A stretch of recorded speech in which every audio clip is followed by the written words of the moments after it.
Good afternoon, or at least on its way to afternoon. We are right now exactly where I knew we'd be.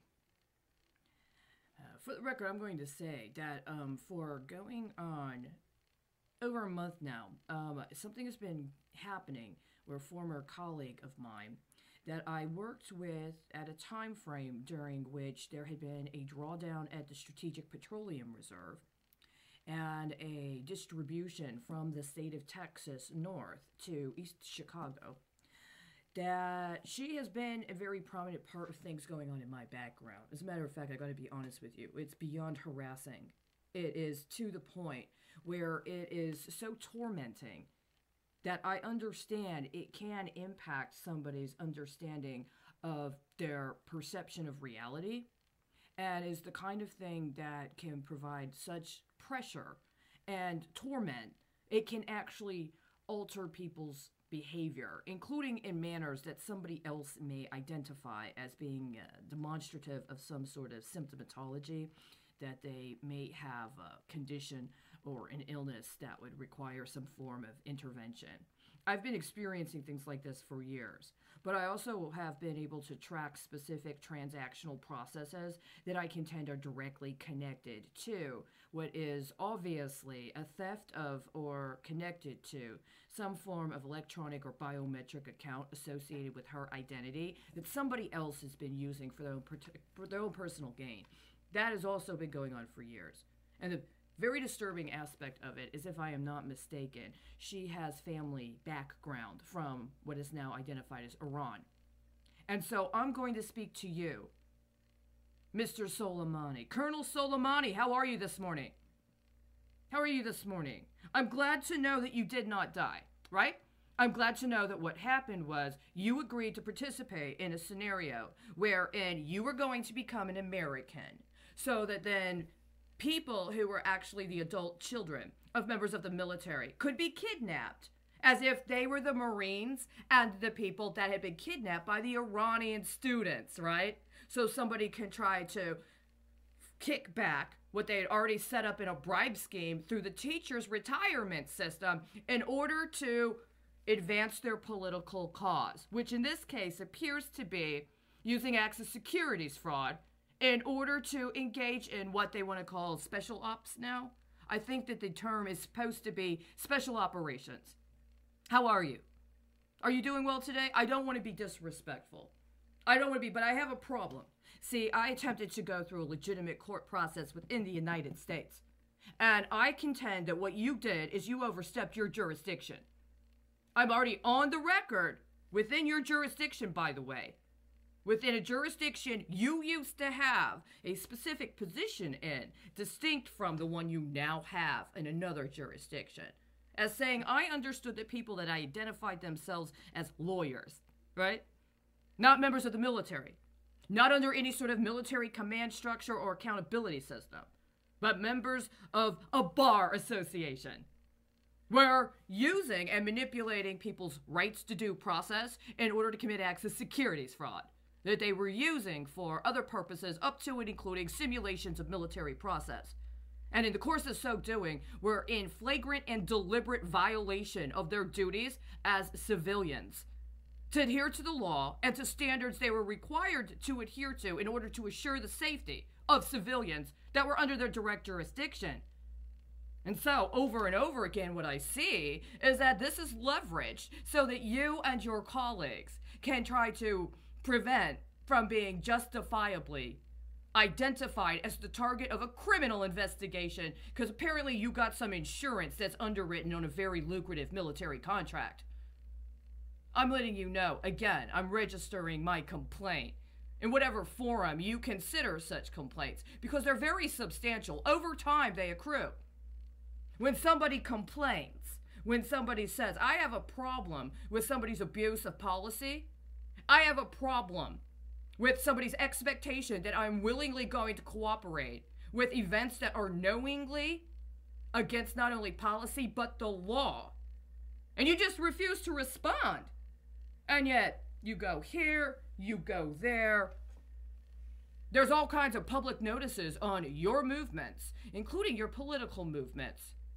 And yet, there's no acknowledgement that a refusal to respond to crime and reports of crime in the moment as crime actually accrues in order to put you and your colleagues in a very compromising situation.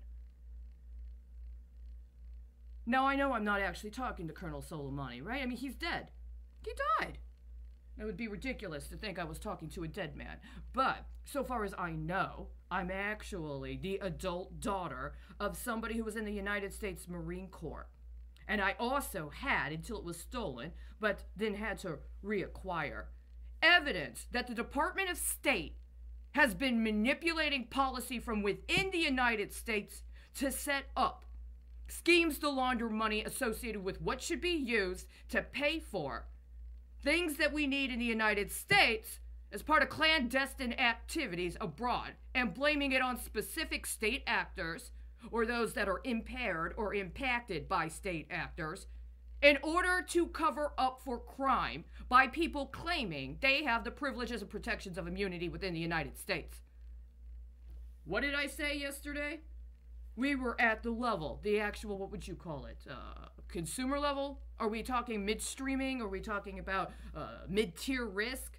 The point of the matter is, you haven't responded to crime as crime when it came to domestic violence shelters, including domestic violence shelters where people's movements were being leveraged in some form of contract bidding for companies up to and including gas and oil companies that got caught backdating stock, as well as weapons companies. You didn't respond to problems with intake at hospitals that were trying to engage people in medical treatment and bill for medical treatment without there being any actual medical justification for so doing. While there were announcements that major companies and entities were donating or providing some form of support on outlays on research and development projects that now have a very different significance since COVID-19. Right now, in my email, I am missing a document that presumably was provided by the court, the federal court here in the city of Dallas, this district, the Northern District of Texas, U.S. District Court. Presumably, they sent me a response to a filing, and I sent myself an indication of what I understood was ongoing at the time, that spoke to how I considered the abuse of judicial process and understood it to be evidentiary of even greater crimes, including crimes with national security, if not international security implications. 2 nights ago, somebody hacked into the accounts on my actual electronic records concerning my purchases and manipulated the numbers, specifically referring to some sort of offset or loss regarding those specific cases. Now that email is missing. That email was sent during a time frame wherein a terrorist attack had been orchestrated in the city of Houston, or at least there was public reporting that a terrorist attack had been orchestrated and completed in the city of Houston, but was identified as an industrial accident in the form of a water main break. Right now, there's a public report that yesterday afternoon, there was a water main break in Dallas. That was not an accident. That was a premeditated, orchestrated option for an act of industrial sabotage that got called. It's terrorism. And it is the second time in less than a year and a half that that specific act of terrorism occurred here in the state of Texas, including, as I understand, an effort to disabuse people's rights to due process and instead try to leverage it to cover up for other crime. Where's that email? Where is that email? Who authorized the terrorist attack on that water main here in Dallas yesterday? Who authorized an act of destruction of a water main that, by the way, now provides public notices referencing line item appropriations from past projects? Who authorized that?